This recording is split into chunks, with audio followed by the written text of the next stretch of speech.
ومن أعرض عن ذكري فإن له معيشة ضنكا ونحشره يوم القيامة أعمى قال رب لم حشرتني أعمى وقد كنت بصيرا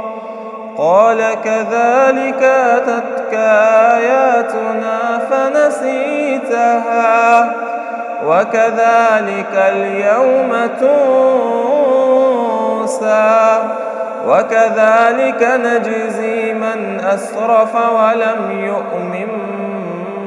بآيات ربه ولعذاب الآخرة أشد